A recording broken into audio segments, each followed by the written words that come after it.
ዘመን አይሽሬ ምርጥ ሙዚቃዎች timeless music ጥርስ ይገላል እንዴ በሆነ ነገር ካለቆቼ ጋር ቅራኔ ውስጥ ገብተን እንዳልሆነ ነው በቃ ጭቆና ግልጽ የሆነ ጭቆና አደረጉብኝ። ሁልጊዜ ለምንድን ነው ይሄ በህይወቴ ላይ እንደዚህ የሚመጡት እንደው እያልኩኝ በቃ ብዙ እንትን ነበር።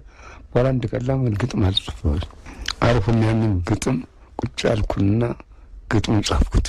ይሄን ግጥም ጥርስ ይገላል ብስል ቆንጆ አረኩና ግጥሙን አረኩና ስሰጣቸው ያንን ተናዩና በሙዚቃ ያቀናበር ግጥሙ ቆንጆ በሙዚቃ አቀናበሩና ለመድረክ በቃ ሙዚቃውን ያቀናበሩት ግለሰብ ስለሳቸው የጻፍኩ ስለሆነ ያውቁ በኋላ ያንን እንትን ቅንብሩን አደረጉልኝና ይሄን ጥርስ ይገላል እንዴ መድረክ ላይ አለ።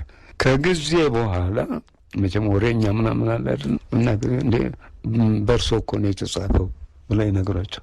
ከዛ ጨመረ መጠኑ። ከዛ በኋላ በቃ እኔንም በቃ ወደ ሌላው ውስጥ እያስገባኝ ሲሄድ ያው መታገስ ቆንጆ ነው እና ለዚህ በቃ ምክንያቱም ሰዎች ምነው ይሄ ጥርስ ይገላል እንዴ መላሳቸውን አለስልሰው መልካም ሰው ሆነ ይጎዱሃል፣ ስራንም ያሰናክላሉ። ስለዚህ የሰው ጸባይ ደጎች አሉ። ደግ ሰው ከፍጥር መቼም ክፉ ሁሉም ነው ማለት ነው። አልፎ ክፎች አሉ የማይታወቅባቸው አንተን ለመበደል በጥርስ ያሸንፉ በጥርስ እያዩ ከኋላ ግን ይወጉሃል።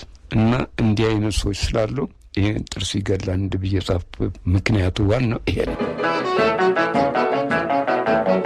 ዘመን አይሽሬ ምርጥ ሙዚቃዎች timeless music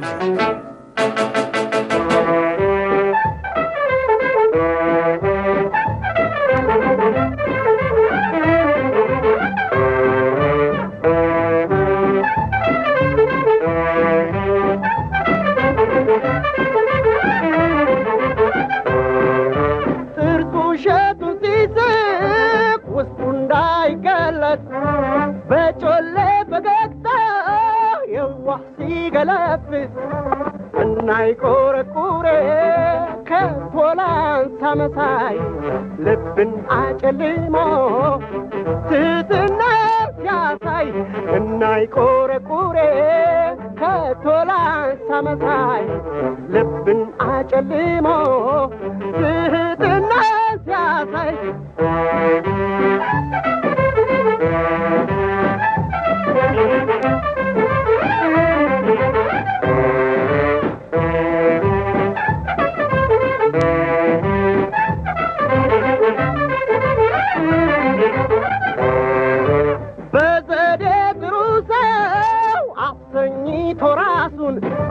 ስንቱን አዘነጋው እያሳየጥርሱን እንዲሁ ልተው ስንታለ በሆዴ ኧረ እናንተ ሰዎች ጥርስ ይገላል እንዴ እንዲሁ ልተው ስንታለ በሆዴ ኧረ እናንተ ሰዎች ጥርስ ይገላል እንዴ